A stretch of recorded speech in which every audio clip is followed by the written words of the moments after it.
Hello, and welcome to the Drama Club. On this week's episode, we talk Oscar noms, we talk drinks with TDC and Dina Lohan. We have a couple of sport scandals when we talk the MLB cheating scandal and Odell Beckham Jr. And then Stef's got the tragic story of Gone Too Soon, River Phoenix. Stay tuned.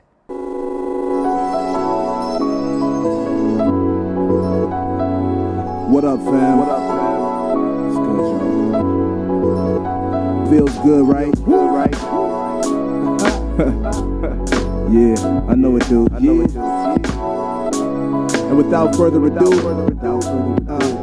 we broadcasting live from CA to NY. Then he said he liked Little Debbie Star Crunch. Do you know what that is? No, Never but heard. I like Little Debbie's oatmeal stuff. Yeah. Yeah. That shit slaps. I used to eat those every day in high school. That was my lunch every day. Star Crunch. What the Star fuck is Star I had never heard of it before. Oh, I've seen this shit. Yeah, this shit slaps. Well, he said that shit was good. It is good. Little Debbie, you a fucking bad bitch. And I was like, you like that shit, but you're shitting on my fucking snowball and Nutella? What are they called? Oatmeal raisin? Oatmeal cream pies. Yeah. Dude, I haven't had one of those in years. Same, but I would eat one in a second. Also, does Little Debbie also have the fucking honey buns? Yup. Because a honey bun, that shit slaps. Yeah, she sure do. Little Debbie needs to open her own restaurant. I go to that shit. Yeah. Hi everyone. Hello, welcome to the Drama Club. Today's episode is sponsored by Jose, our follower, who provided us with Kate del Castillo's tequila. Honor for when you want tequila, but you want it to be low-key shitty. Honor. It's not bad, but Jenny Rivera's tequila is definitely better. Jenny's also will always hold a place in my heart. That's true. Because Yeah. it's something about, like, who would you rather drink tequila with? Exactly. Right? Yeah. Like Sean Penn and Kate del Castillo or Jenny and and Lupillo. 1,000%. Cheeky. Could you imagine? I bet Lupillo starts singing. Oh, hell yeah. Oh, man. for That's sure. the party I want to be at. Exactly. 1,000%. 1,000%. But Jose's gifts to the Drama Club have inspired us, and we're thinking of putting out YouTube videos where we review celebrity alcohols. Let us know if that's something you guys might want to see. Yeah, and also give us ideas of which celebrities you would want to see. Obviously, we're going to do Casamigos, George Clooney. We'll do the Aviation Gin. Ciroc, Puff Daddy's vodka. Yeah, for sure. Can we Danny get DeVito's limoncello? Can we get our hands on some Crunk Juice? Dude, I gotta tell you, I had Crunk Juice in like 2008 and it was fucking good. You had that shit over your refrigerator for, I think, years. Because I got a case. It was so good.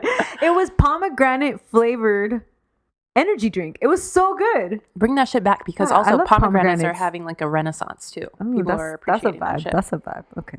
Anyway, thank you, Jose. Thank you AKA so much, Jose. Jazz. What's his Jazz 94. Jazz 94. You're Find the him fucking on, realist. Find him on Insta. He the best. Also, I think like if you need photography done, he's your man. Definitely. So, a lot of things going down with celebrities. First, the Oscar nominations came out. Oh yeah. Okay. The noms are kind of boring, to be honest. It's super boring. I think the biggest shock, like the thing that I saw that went across the internet very quickly was the fact that J-Lo did not get nominated. Yeah. But I don't know if this is a hot take, but I think that if it would have been a good actress, someone who does their job well all the time that did that role, I don't think that role would be getting that much hype. I think we're hyping up J-Lo because she did her damn job for once. Well, maybe, but it's also like I saw that I think no Latina woman has ever been nominated as Best Actress. Really? Yeah, and I mean the Oscars just don't appreciate those kind of roles because they look down on them. Yeah, it's they true. look down on strippers. Yeah. They look down on gangsters. That's why Uncut Gems. They only like white gangsters. That's why Scorsese always gets nominated. That's but they a good don't like point. black and brown and people of color. And so Yeah. like that's why I think that's really shitty because it was a good movie. It's just not was a a white good movie. I so, enjoyed it. You know. Are there white people in that movie? Oh yeah. The bitch that looks like Brittany Murphy. Dude, I couldn't Yeah. stop thinking Yeah, about that's that true. during the movie. Is she the only white? Yeah, I think so. And then the Russian girls, I guess. Oh yeah. There was also no women directors in a year where I think they had a plethora of women directors to choose from. That was so... Even like a basic, just like fucking... You could have nominated Greta Gerwig if you want. Why not? I mean, that would have fit the mold at least, right? And I was like, at least give her a fucking nomination. Right. But her not getting a nomination makes me think like, damn, y'all really hate women. Yep. Like, yeah, that's exactly. crazy. Because she's white. Yeah. You know, she made a white film. A white film. Yeah. Yep. Timothy Chalamet's all up in that shit. And also she's like an auteur, I think, Yeah. a budding auteur. I think it would have been very easy to throw her a nom. And also, there were women of color that I think could have been tossed a nomination in that category, but I think it would have been like really easy to nominate Greta. And they can't even nominate her because they fucking hate us. They're like, no girls. I loved Issa Rae's response to that. Oh, congrats to all these men. Yeah, that was awesome. Did you see the trailer for the movie she's making it's coming out with Which one? Because there's two. She's making one with Lakeith Stanfield and then one with Kumail Nanjiani. Kumail, that's the one I'm thinking of. That one looks like Date Night too. Yeah, it does look like that. Yeah. And I like, that's not shady. I like Date Night. Me too. Yeah, that's a good ass movie. Look at Bruno's face. He's sleepy. Go to sleep, baby. Go to sleep. No one's gonna talk to you. As you're talking to him. Sorry, bro. Yeah. Any shock nominations though? I think after everything was very boring. Very like, okay, I'm sure. Right. Of course. I was shocked at No Uncut Gems, honestly. I was really shocked at that. That made me really sad. Yeah. They deserved something. But a complete shutout. Yeah, that's awful. Did you see Adam Sandler's tweet going viral? Yeah. That was so cute. Really. What did Kathy Bates get nominated for? Best Supporting Actress for Richard Jewell. I haven't seen that yet, but I'm also never going to pay money to see a Clint Eastwood movie. Yeah, I've never seen that either. And also there's drama surrounding that movie because it was the Olivia Wilde thing where it's based on a true story and Olivia Wilde plays a reporter. And in the movie, she's portrayed as having sex to get leads.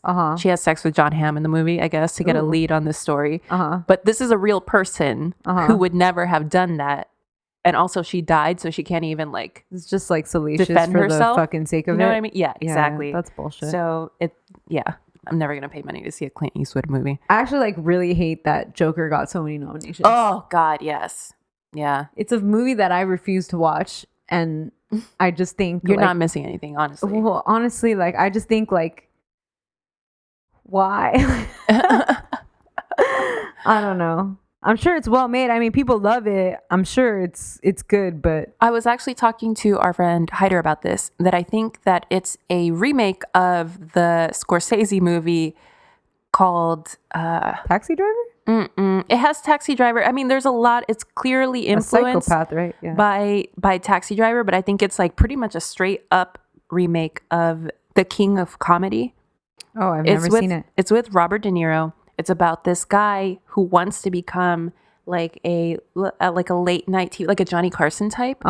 And so he kidnaps a Johnny Carson type so that he can go and host the show instead of him. Oh, wow. And it's like his descent into madness, trying to be this fucking a joker. Wow. A comedian, which is what Joker is about. Right. So it's like he's influenced by Scorsese, obviously. We're talking about Todd Phillips.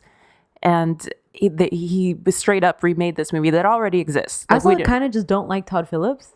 Yeah. Did you see his comments? Yeah, and he's a like, dipshit. Yeah. Nobody could do comedy anymore because people are so fucking sensitive. This is the director of The Hangover. Yeah. Like, dude, fucking relax.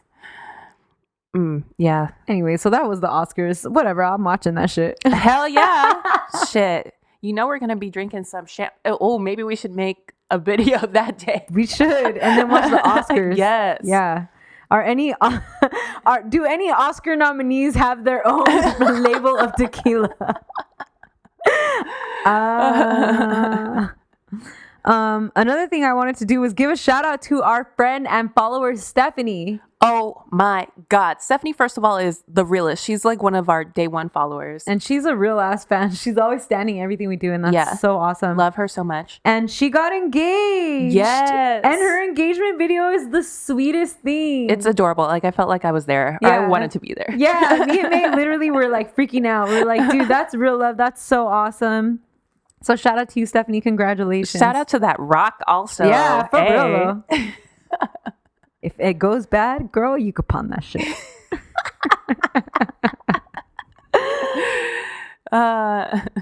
Ooh. Dina Lohan, Oh yeah. mother of Lindsay, Oh, is there any other Lohan?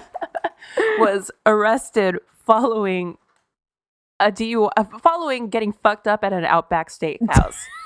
Which I'm not mad. Who here has not been to Outback? That fucking onion, shit.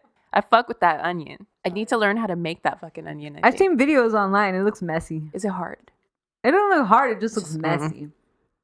Like, you know those little things that people have to cut apples all at once? Yeah. That's what they use Oh to shit. cut the onion all at once. And then they just like dunk it in fucking pancake batter.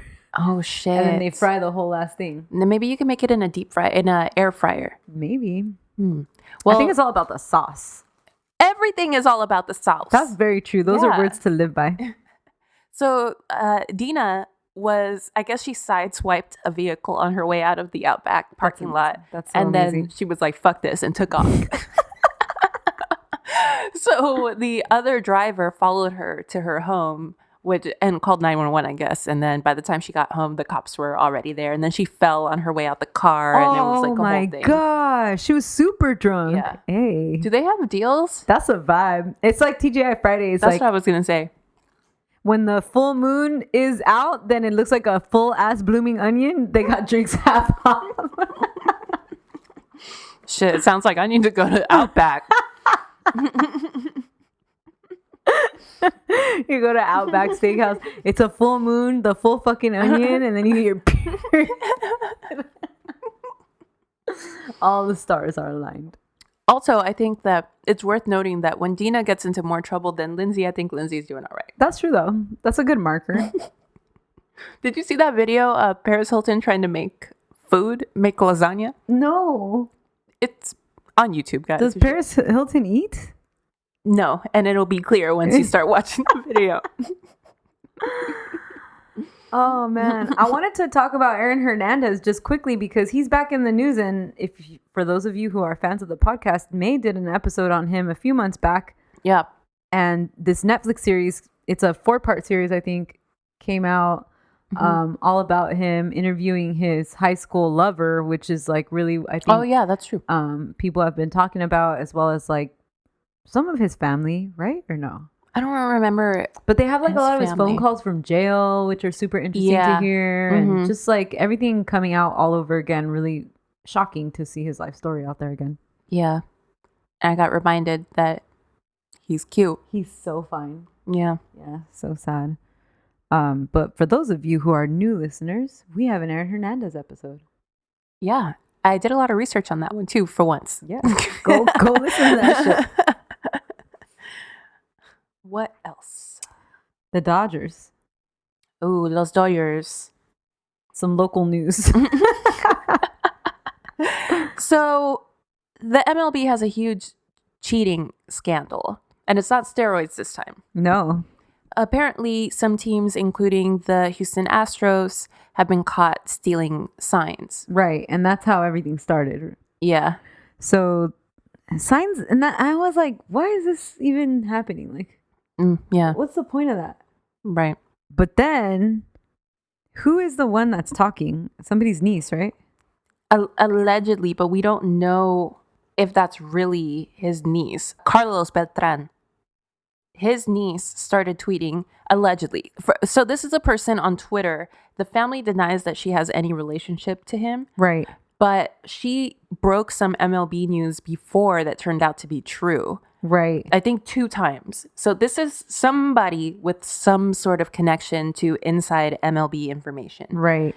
And she said that Jose Altuve and Alex Bregman were buzzers under their jerseys. So they were getting buzzed every time a pitch was going to go out. So it would be like if they got, for instance, let's say like the fastball was coming, they would get like one buzz. Right. And then they would be ready for that. And then if it would be like a changeup or something, they would get 2 buzzes. Right. So it's like if you know what fucking pitch is coming, then you know if you could run to the next base or not. if you could do anything, you could like let it go. Oh, it's a changeup. This guy doesn't get it in the zone that many times, so I'm just gonna let it go. Right. You know, or whatever. Right. So some other, I can't remember what MLB player was saying that like I would rather have a guy like straight up juiced like on all the steroids than have a dude like know what pitch is coming, because then what's the fucking point? Yeah.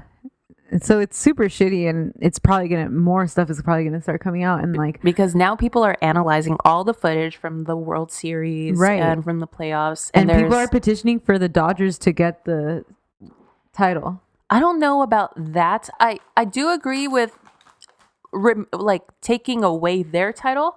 In other words, have there be no World Series champ for those years? Yeah, because is that how you want it? Exactly. And it's weird because you don't know like what would have happened, or I don't know. I think that if this is true, I think that some people need to be banned for life. Right. Including Jose Altuve. Yeah, and Carlos Beltran. And yeah. But I don't know about giving the title to the Dodgers. Right. Super interesting though. The lengths that people will go to. I mean, how much money do you think they make off that shit? know. You know, like it's got to be crazy. Reminder that Pete Rose got a lifetime ban and is not in the Hall of Fame because he bet on his own team to win. Right. Yeah, I think this is definitely worse than that. Yeah. Another really awful thing going viral this week was a video came out of comedian Brad Williams on a podcast telling this horrendous story. Yeah. About and basically admitting to have raped a woman. Not basically, like admitting to have raped a woman. When I saw it in a tweet, and when I read the text where it was like, oh, comedian Brad Williams accidentally admits to raping someone, I was kind of like, what is this? Yeah, I didn't think that's what it was going to be, but that's what it was. Yeah. And I think he's talking about he was with Carlos Mencia. I don't know if he said who it was. Okay. Well, he was with another comedian, and basically like this other comedian was hooking up with a girl, and then like in a dark room, and then like they basically like switched places without the woman's consent. Right. Without her knowing that this was going to be happening, and obviously without her consent. That's rape.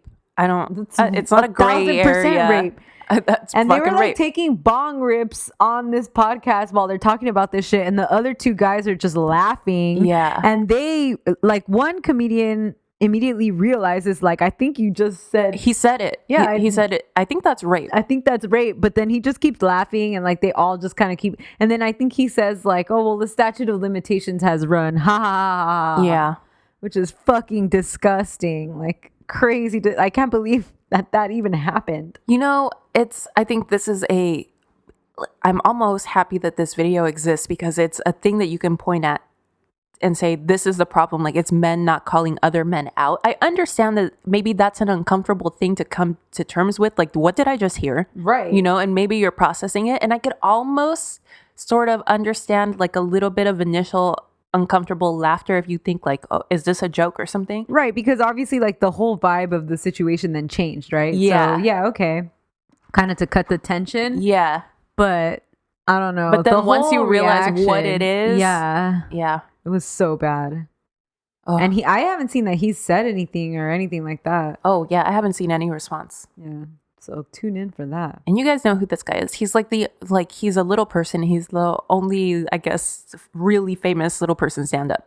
At this time, yeah. For sure. Oh, Cory Booker dropped out of the race, so I guess we won't be seeing First Lady Rosario Dawson. May just really wanted to talk about Rosario Dawson real quick. Because I want to say, like, do we start the countdown to when she breaks up with him?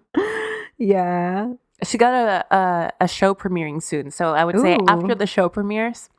Yeah. But not that much longer after. Right. But it would have been enough time for us to see some good outfits. Oh, for sure. Yeah. Yes. Couple of photo ops. Sorry to this man. No, that's good though. That's good that he dropped out. Yeah. Yeah, I'm glad that more people are starting to drop out. Oh, for sure. Yeah. And also, we need more people in the Senate right now, like doing their actual jobs. Like he would have been on the campaign trail, and like we need him at the trial. Right. For sure. Odell Beckham Jr. Oh yeah, ODB baby. He's what, arrested? No, not arrested. He has a warrant out for his arrest. Because he slapped a cop on the ass. Yeah. Don't do that, guys. Yeah, don't do that. But also, cops, y'all are fucking whack. You couldn't let it go? Yeah, like what is... Did he pose some sort of threat to you? This is so ridiculous. And this is some racist shit. Was the police officer black? No. Okay. The complaint is simple battery. Dude, please stop. Come on. So Odell was in the locker room during a college football game, or after the game with the winning team. I think it was LSU. Mm-hmm. And he was there celebrating, I guess, with the players. And there were a couple of cops inside to, protect and serve. I don't know what they were doing in there. And Odell Beckham Jr. just gave this cop a slap on the ass. Yeah. And you know how sports be, sports. Sportsmanship. Now, if he would have thrown Gatorade on him, it would have been a more serious offense. Yeah, because then there's a weapon involved. Terrorizing. Yeah, it would have been really bad for my dude. Yeah, hopefully this gets cleared up and it just turns to nothing because honestly, it's embarrassing. It should be, but still, don't do that. Yeah, don't do that, but still. It happened outside the Viper Room, a popular West Hollywood night spot. His friends say Phoenix had been, in the words of one of them, acting strange. All right. Hello, everyone. My name is Stephanie. And my name is May, and this is the Drama Club. This is the podcast about scandals, celebrity gossip, entertainment news, sport, film, TV. Yeah. Fashion, politics. Politics, fashion, politics. I'm up this week. Oh, okay. What do you got? I got the story of River Phoenix. This is a good one. This is a great one. And a sad one. For this, I watched a Final 24 episode on River Phoenix. Read so many articles on him in Vanity Fair, People Magazine. There's so much stuff on River Phoenix, like honestly. And consulted in Wikipedia, like May says. Hey. There's a lot to take in about how it all ends for River, which is the big tragic story. Spoiler alert. I think everybody should know that. Mm-hmm. There's a lot of famous people surrounding his death. It's also kind of very LA. Oh, yeah, for sure. And because he's so young and famous and seems so invincible, it's just all around. I understand the fascination with his life and death and why there's so much content out there. Oh, for sure. Because he was like a special talent. And it's a certain time also. Yeah. Like that era of like the Sunset Strip. Yeah. That's what I'm saying. Okay. His birth name was River Jude Bottom. He was born in 1970 in Oregon to hippies, to say the very fucking least. His mom, Arlen, was Jewish and she was originally from New York. His dad, John Lee Bottom, was English and French and he was from Fontana, California. Hey. His mom went on a road trip across the U.S. in 1968 where she met his dad, John, in California, and then they got married less than a year later, and then a year later they welcomed River. What a love story. What a time. As a kid, his family would travel cross country. River was the eldest of 5 children born to Arlen and John. His siblings include fellow actor Joaquin Phoenix, who we all know from Joker fame and other film. Originally, his name was Leaf, BT Dubs. Leaf. Okay. Fellow actor and musician Rain Phoenix, a sister named Liberty Phoenix, and a model / actress named Summer Joy Phoenix. All right. Yep. So once again, hippies. Right. River spent most of his childhood in a small suburb of Florida called Micanopin. What? He described his childhood as living in poverty and also sometimes described it as a desperate type of situation. So, Really? yeah, they were poor, like for real poor. Because I'm imagining poor, but by choice. You know what I mean? Like No, I mean, like traveling around the country. right. I and, mean, like, I guess I think that's the like theory, right? Right. But when you get down to it, yeah. the kids don't live by that. They're just born into it, right? Yeah, yeah. So then he looks back and he's like, man, we were poor. Yeah. So he says that when he was little, he would play guitar on the street while his sisters sang for money and food. That's fucking. And, Don't like, do that his to your whole fucking kids, life. man. Yeah. Yeah. Yeah, just because you want to be all fucking carefree. Right. Don't have kids then, like, Right. honestly. Yeah. The kids also panhandled. They would do anything. The kids would help support the family because Right. they needed to. Ugh. River never attended school. He was completely without education. What the fuck? But his mom and dad taught them to read and write. I don't know if that goes for all the kids, but River was Yeah, because he's the oldest. right, Okay. completely without education. Mm. In 1973, the Bottom family joined a new religious movement called the Children of God. Rose McGowan. Yeah, also Rose McGowan is involved in this. They were stationed in Venezuela to work as missionaries, and his dad was called the Archbishop of Venezuela within the Children of God. What the fuck? They traveled throughout Venezuela, spreading the word of the Children of God to others. Whoa. So for those of you who don't know, the Children of God cult became notorious for their ideals about sex. Their leader, David Berg, encouraged female members to, quote, show God's love through sexual relationships with potential converts. Mm-hmm. And this led to just basically sex work, Right. because in exchange for becoming a convert to the Children of God cult members were then allowed to sleep with the women. Mm-hmm. They also encouraged children to be exposed to sex and sexual relations and asked that all children sleep in the same bed as their parents. Mm-hmm. And they encouraged parents to have sex around their children Ew. and, quote, introduced sex to children at age 4. Which obviously this led to a lot of sexual abuse of children within the cult, including a lot of incestual abuse of children. Of course. I mean, Yeah. what do you think is gonna fucking happen? Yeah. Remember, this also came up during the Fleetwood Mac episode because one of them like went up to a guy, a random dude like went up to him and was like, "Do you believe in God or something?" And then like just converted him to this cult, and then he went and joined the Children of God, and I think he's still in it. Wow. The way that this dude David Berg says it is like sex is natural, and like they make it seem like we're like everybody else is wrong. Like Yeah. sex is natural and children are curious, and if they want to touch their mother's breasts they should and stuff, but this leads to like all this shit.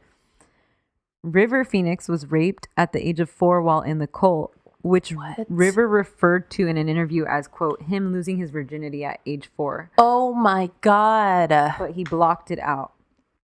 Oh. Years later, Joaquin was asked about this statement and he said it's just a joke. It's just him fucking with the press. But I don't know that anyone would joke about that. I don't that's- either. I mean, who's benefiting from that joke? Did he laugh to himself and think like, haha? And also, like, just the circumstances, like the cult says they introduced children. Right. So it doesn't add up as a joke. Yeah. Did you know that Joaquin was born in Puerto Rico? No, but they did travel like before Venezuela to a few other like spicy countries. Puerto Rico is not a spicy country, but a spicy place. Ay. The Children of God cult was exposed years later and then changed their name, but they are still very active today as the Family International BT Dubs. Yeah. Ugh.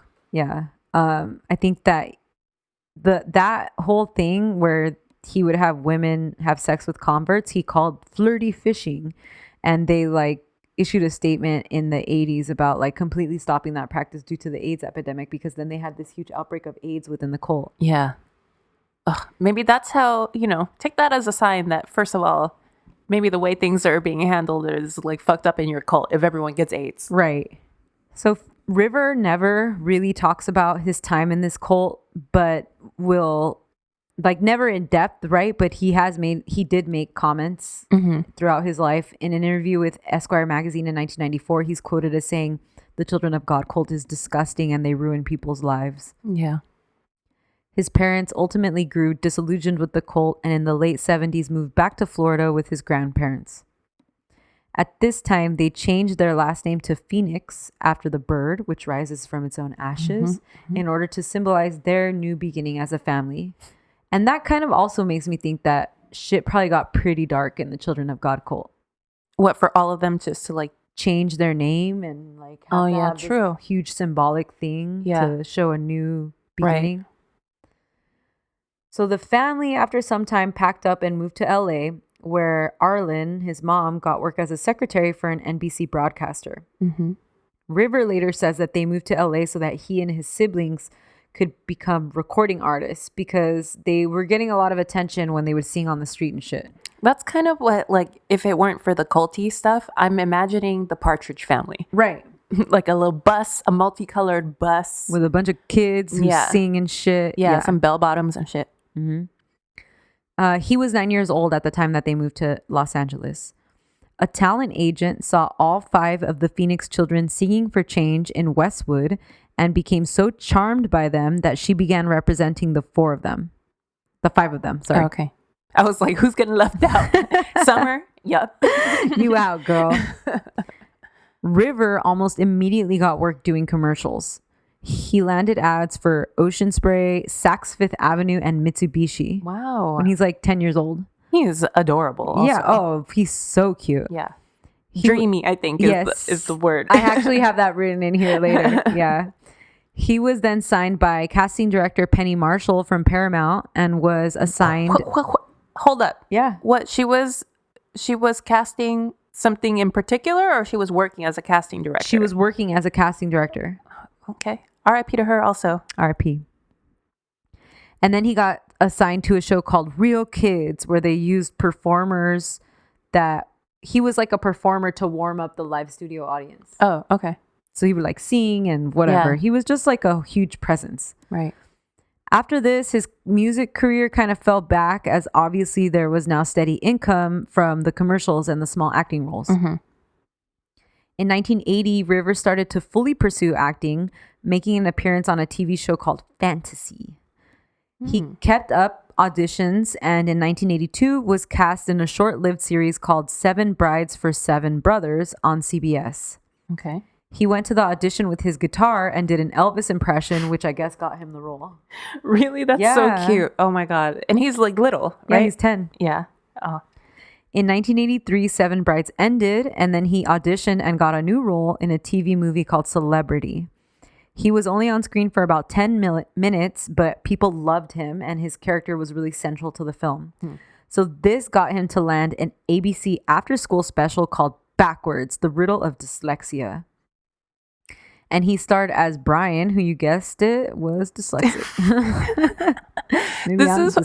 These are one of those after school specials type things. Yes. They need to make those again. They should, yeah. He got critical acclaim for the role and was then cast for a major role in a TV movie called Surviving, A Family Crisis, alongside 80s queen Molly Ringwald. What? And Heather O'Rourke. Okay, cool. Finally. What? Did Heather come up in our... Oh, yeah. In what, May? She's the little kid who died, right? Oh, right. You're right. Yeah. From Poltergeist. Poltergeist, there you go. Finally, in 1984, River was cast as Wolfgang Mueller in the film Explorers alongside Ethan Hawke. I've never seen that. Me either, but that's dope. Yeah, I'm imagining a baby Ethan Hawke. Yeah, and a baby River Phoenix. Yeah. It was released in 1985 and was his first major motion picture. In 1986, he started another after-school special type thing called Circle of Violence, Family Drama, which was all about elder abuse. And those were hot in the 80s. Yeah, that was the golden age of after-school specials. Yeah. We were watching those in elementary school throughout the 90s. Oh, yeah, for sure. And then on rainy days, sometimes when you couldn't go outside for a recess, they would put that shit on. Yeah, with the Crayola colored title. Yes. Some fucking word art. I learned some lessons. I'm not gonna lie. Hey. Do not abuse elders. That's quite the lesson. So now River is 15 years old and he has plenty of titles on his resume. He was kind of just casually cruising on up in Hollywood, making all the right choices for like a child actor, and taking all the right steps. He landed a huge role in a film by the name of Stand By Me, which led to instant huge fame, and made him a household name. Yeah, for him and pretty much all of them, right? All the kids. Yeah, that's true, actually. Yeah, everyone loved his performance in this film. River said that he identified with the character so much it was easy for him, which is really sad, actually. He then played Harrison Ford's son in The Mosquito Coast, which filmed in Belize for 5 months. Hey, that's tight. There, he began dating his co-star Martha Plimpton. Oh, Good Wife. Shout out. That's fucking sick, huh? Did you finish watching Good Wife? No, dude. I stopped watching after they killed off what's-his-face. Oh, spoilers. Oh, sorry. This show is like fucking 5 years, 10 years old, right? You should see how it ends, though. Oh, I was so mad, man. Yeah. I was so mad. And I hate when shows do that. Like, I get it because it's like he wanted to leave his contract, right? And that's how I felt with Butlers and shit. Downton Abbey, when they killed off her mans and then her sister right away. Yeah, I was like, dude, fuck this, because it feels kind of like cheap in terms of like the writing, right? But I mean, I get it. Like, there's nothing they could do except kill off that character. I don't know. I'm so mad about it. Obviously, I loved him, and I didn't feel like their story was done. I get it, but her story gets so much more interesting once she lets go of that, or she doesn't let go of it. That baggage. It's like it haunts her. Okay. All right, I'll watch it. Okay, we digress. Okay, so in 1988, River, I was gonna say Joaquin, got the lead role in a film, A Night in the Life of Jimmy Reardon. Okay. He said he didn't like the way that this movie turned out, and he blamed himself because it was a comedy, and he says he wasn't ready to do a comedy. Yeah. Because that's a very specific type of acting. And it's difficult. It's hella difficult. It's all about timing, my dude. The same year, he starred in Little Nikita with Sidney Poitier. I'm sorry. Poitier. And he even recorded a song, Hard to Get, which was featured in the film. Because he still loved playing guitar. And he's one of those actors who wanted to be a musician. Oh, for sure. Especially, I think we had more of that back then. For sure. Now I think we get more musicians that want to be actors. Yeah, absolutely. But back then, all the actors wanted to be musicians. Yeah. He put together a small demo and was able to sign to Island Records based on primarily that one song that was in the movie. Okay. But he didn't want to be a solo artist, so he put together a band with his sister Rain called Alex Attic. Okay. I hate it already because I wouldn't be able to say it. It's hard to say. His family at this time continues to live this sort of nomadic lifestyle all around him. They're moving from place to place on a regular basis. And River commented saying that by the time he was 18, they had already moved about 40 times. Oh, Jesus Christ.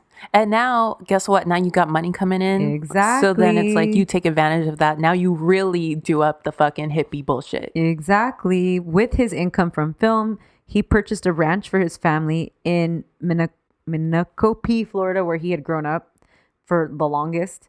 And he also bought them land in Costa Rica. Well, okay. I like that. That's sweet. Because now they have a home base for once. Yeah, for sure. But friends surrounding River say that he felt so much pressure to provide for his entire family. It's too much pressure. And it's not fair for someone so young. Yeah. And someone who has been doing that his whole ass life. Yeah. Especially because he's the oldest kid too. So he's also like taking care of his little sisters and little brothers. It's not fucking fair. It's not fair. And so like all this leads to add-on stress on top of him just trying to make it in this super difficult business. Yeah. Some speculate that all the stress is what ultimately gets River to one day say yes to trying drugs. Oh. Because everybody, it looks for release when they've reached that point. And guess what? He didn't go to school, so he's not watching those after-school specials. He's just starring in them. Yeah. He didn't get to do one or watch the one that says just say no. Yep. His next movie, Running on Empty, landed him a nomination for Best Supporting Actor at the Oscars and the Golden Globes. What is this movie? I don't know. Running on Empty. That same year, he also played young Indiana Jones in Indiana Jones and the Last Crusade. Yeah. And that was fucking huge. Throughout this time, River kept singing and playing guitar as he always has, and he's like performing with his band around LA and stuff. River then met fellow young actor Keanu Reeves in 1989 when Keanu was acting alongside Joaquin in a movie called Parenthood. Phoenix auditioned for Bill's part in Bill and Ted's Excellent Adventure, but lost out to Alex Winter. I could see him as Bill. Yeah, sure. Yeah. Meanwhile, Phoenix is now a full-on 80s teen heartthrob. Yeah. He is fine, first of all. I mean, he's got the hair. He's got long blonde hair, Yeah. blue eyes, a little chiseled ass chin. Right. He's a dreamboat, is what I write. Yeah. He's just easily crushable. Mm-hmm. He was on the cover of every teen magazine. He was getting thousands and thousands of fan letters a day. And sometimes he wears those glasses. So then he's got multiple looks, Yeah. multiple cute looks. Right. Take you by surprise. He was photographed for Vogue in 1990, and he was the model for a Gap campaign that same year. And on top of his looks, River was super, super likable. He seemed very authentically nice in interviews, like very present. He listened to the people interviewing him. He seemed really smart and shy a little bit and just really well spoken. Yeah. So he seemed pretty normal and unfazed by the hype that started surrounding him really intensely after Stand By Me. All of that, plus the good looks and acting ability, just make him all the more likable. Yeah. I totally get it. Because he's like, I feel like we forget that he was fucking talented. He was so talented and so young. Yeah. Such a young talent. Yeah. Yeah, totally. He then was able to finally work alongside his friend Keanu for the first time in 1990's I Love You to Death. I love that movie. In 1991, Phoenix filmed an acclaimed independent picture called Dogfight, co-starring Lily Taylor. It's a film where he plays a young U.S. Marine on the night before he's shipped off to Vietnam in 1963. Oh. His co-star, Lily Taylor, says that Phoenix had a hard time separating himself from his character. And his character was like doing drugs and drinking and stuff. And Phoenix just kind of started doing all of that as well. That happened to Robert Downey Jr. too. I believe it. In 1991, River linked up again with his homie Keanu for Gus Van Sant's My Own Private Idaho. That shit slaps. Yup. Allegedly, it goes down like this. Okay. Keanu read the script and he was like, hell yeah, I love this. Shakespeare, fuck yeah. But River's agent thought it was too provocative for him at this time, and he didn't want River to be involved in this like dark, sexy movie. Yeah.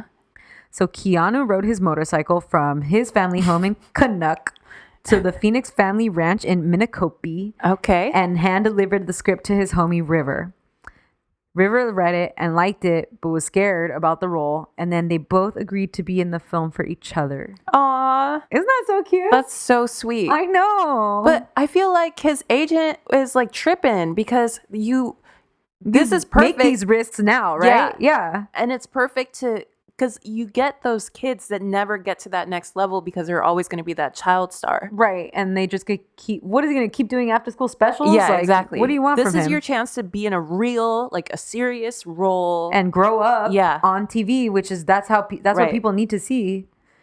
So in this movie, for those who haven't seen it, Phoenix's character is a drug-addicted street hustler with narcolepsy.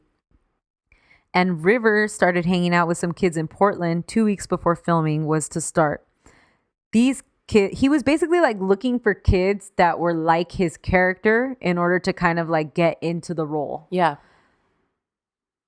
So quote unquote, it was for research, right? But basically he's hanging out with teenage junkies and like street kids, which he was kind of a street kid, not to that level. His family weren't junkies. That's and kind shit. of what I was thinking. I was like, it seems like he knows this. But he's not a street, like a hustler street kid, right? He's like a singing, fucking Partridge Family street kid. It's different. So he started joining in on the drug use, the drinking. Eventually, Keanu then got to Portland and they all moved into a house with Flea from the Red Hot Chili Peppers, who is also in the film. That film was a huge critical success. For his role in My Own Private Idaho, River won Best Actor at the Venice Film Festival and at the Independent Spirit Awards. Wow. This movie solidified him as a more serious, edgy actor, and it definitely got him to what people would call the A-list. This is also the period in his life where he begins like pretty regularly using cocaine and doing heroin with his friends. Oh, God. So it's not a fucking game anymore. No, this it's is like very serious drug use now.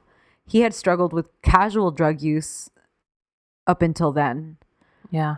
He often wanted to quit as it messed with his romantic relationships, and it wasn't in line with his other morals, because if anybody who has seen River's interviews and shit, like River is super, like he's super vegan. Yeah. He's super environmentalist and conscious about all that kind of stuff. And he kind of advocates for this healthy lifestyle. And then it's kind of not on brand. Right. Gus Van Sant says that River wasn't a crazy drug user, more like social drug user, but he did believe that River had an alcohol problem. Uh-oh. Allegedly, during this time, all of River's addictions are what led to the breakdown in his relationship with Martha Plimpton. Oh, he was still with Martha. He was still with her, but then they broke up here. In 1992, River starred in Robert Redford's film Sneakers. And the same year began production on an art house ghost western film called Silent Tongue. His band That sounds like a porno. Yeah. His band then broke up around this time, but he kept writing and performing solo around town. Is it his band, just him and his sister, though? It's him and his sister and like two other randos. Because can you break up with your brother? Let me tell you.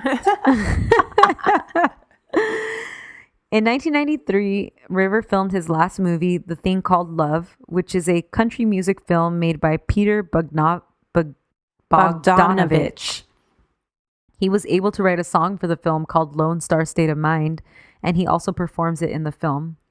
On the set of this film is where he met and started dating fellow actor Samantha Mathis.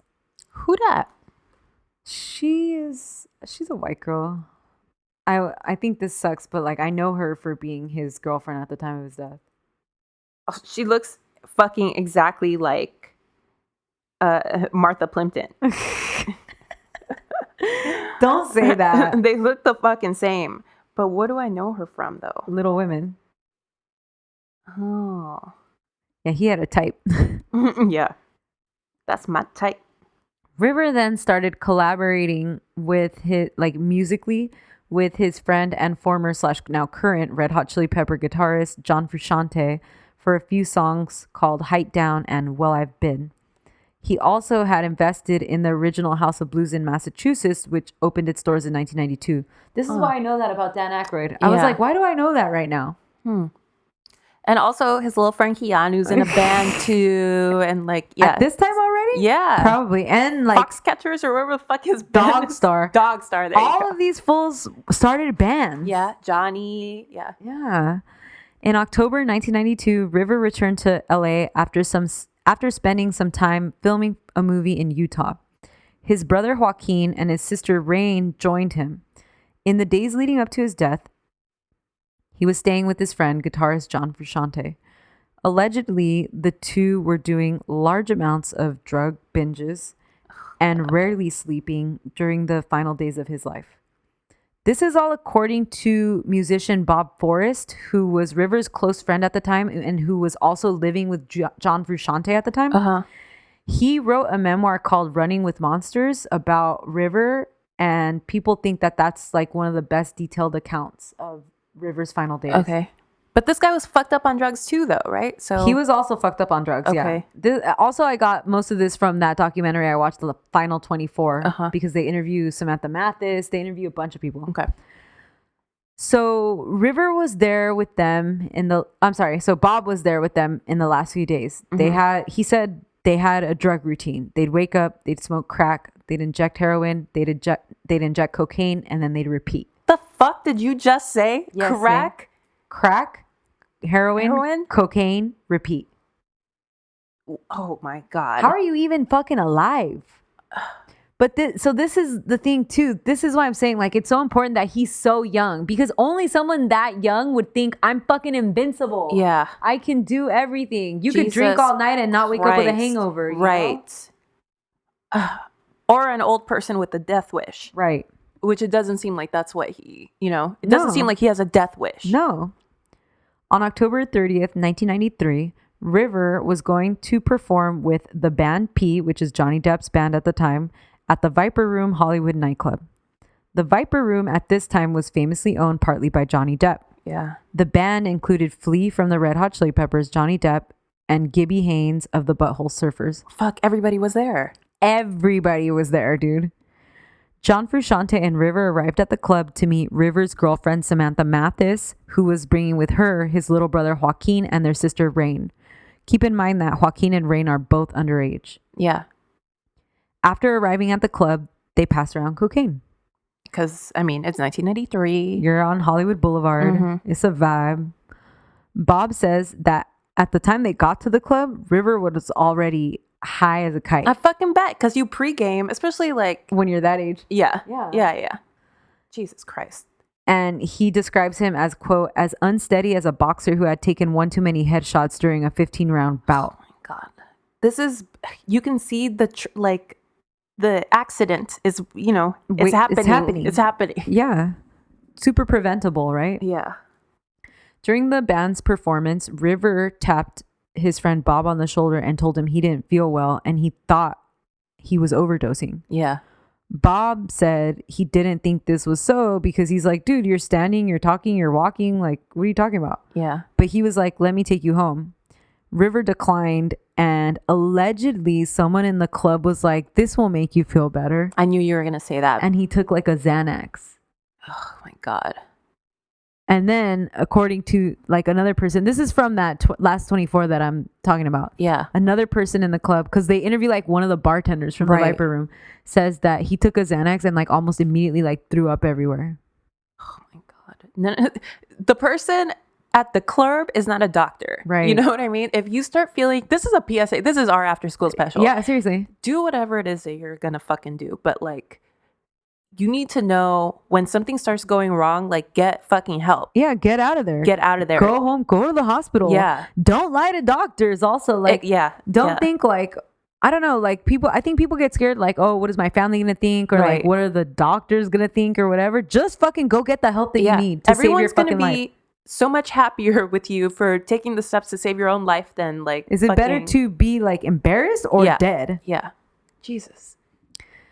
So then also just keep in mind at the time, because like, I don't know if that's true, right? That he took that Xanax or whatever, but keep in mind, this is like the early 90s. All these people are fucking famous and probably rich. Right. They're at the Viper Room. I'm sure drugs were just fucking everywhere. Yeah, flowing, whatever you want. There's different stories about what River's last hit were, but most likely it was a speedball of, which is a mix of cocaine and heroin. Yeah. River then, after vomiting, walks outside with his girlfriend Samantha and little brother Joaquin. Moments later, people heard Samantha screaming outside that River had fallen on the sidewalk and was having convulsions. The band was on stage performing a song while all of this was going down.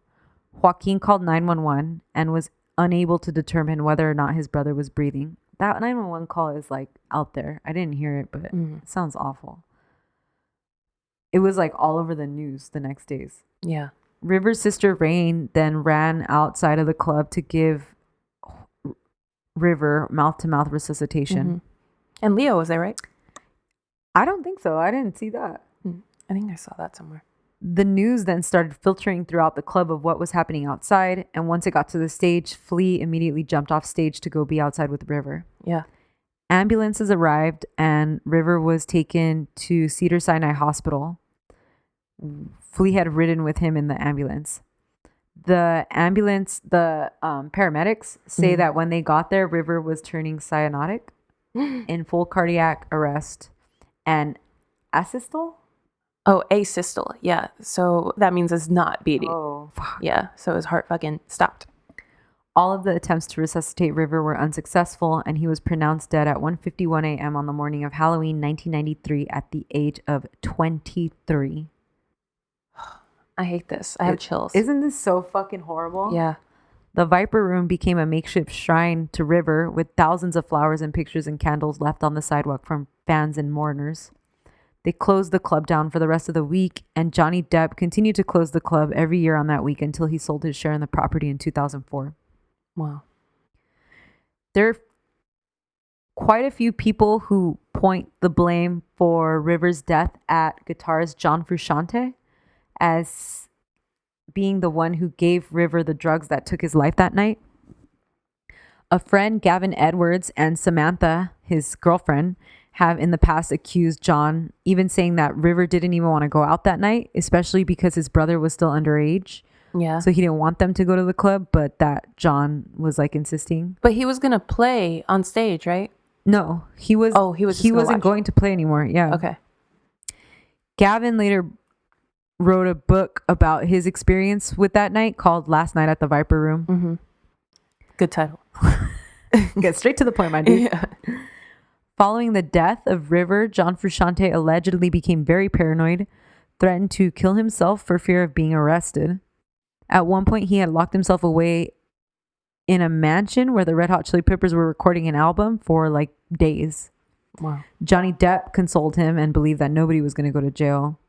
River's father was also very angry with John and publicly stated, quote, "Tell him if I find him, I'm going to kill him. He's very rich and very young, 23 like River, but he's a terrible addict who has become a pusher." Ultimately, the family never pressed charges against anyone for their son's death. And honestly, maybe John did provide the drugs, but River's the one that took the drugs. I don't know if that's fair to give that kind of blame on someone else. I don't think it's fair, especially because this wasn't the first time. Right. It's not like, yeah. He didn't introduce him to it today. Like, Right. let's do all these drugs today. This was ongoing. Yeah. And it was just a problem that it was just got away from him, honestly. Mm-hmm. River's mother published a letter in the Los Angeles Times the week of River's death, which said in part as follows, quote, "His friends, coworkers, and the rest of our family know that River was not a regular drug user. He lived at home in Florida with us and was almost never part of the, quote, club scene in Los Angeles. He had just arrived in LA from the pristine beauty and quietness of Utah, where he had been filming. We feel that the excitement and energy of the Halloween nightclub and party scene were way beyond his usual experience and control. How many other beautiful young souls who remain anonymous to us have died by using drugs recreationally? It is my prayer that River's leaving in this way will focus the attention of the world on how painfully the spirits of this generation are being worn down." Man, you could feel just the hurt. Like, she lost her son, and it's totally Preventable. Yeah. 1000% preventable. And it happens every single day. Because I think the big thing too with River is I think people try to show that he wasn't necessarily an addict. Because there are people with addictive personalities who they're addicted to drugs, and then it becomes this whole other problem. And then there's other people who don't have addictive personalities and just recreationally use drugs. Yeah. And it's like, if you don't have an addictive personality, why are you going to put yourself in this danger? You know? Yeah. It's not worth it. It's not worth it. In 2018, Samantha gave an interview with The Guardian where she described the tragic night of River's death. She said that she knew something was wrong immediately when she met up with him that night. She never saw anyone doing drugs, but also knew that he was high in a way that made her feel uncomfortable. She could just tell.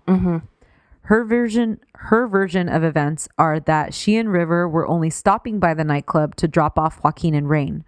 But once they got there, River changed plans after seeing his friends and the guys in the band. Oh, sure. You're like, where else are we going to go? Yeah, we're You know? here already. Yeah. Right? All my friends are here. She said 45. And they were probably all fucked up. So it's Yeah. like, let's get fucked up. Yeah. Yeah. Yeah. And you're already like probably coming down a little bit. Yeah. So you're like, yeah, fuck it. 45 minutes later, she said he was dead. Oh, fuck. That's so fucking fast. And so awful.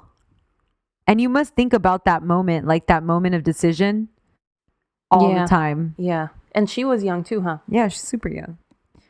She said after coming out of the bathroom, she saw River in what she thought was a scuffle with someone. He and the other man were then pushed out of the club's side door by a bouncer, and so she followed them. When she got outside, he fell to the pavement while convulsing. And she said she began yelling, "What have you done? What are you on?" Another huge thing to remember is that before this happened, Rivers' image was squeaky clean. Yeah. He was an outspoken vegan and activist. He was on after-school specials. Yeah. He was honestly soft.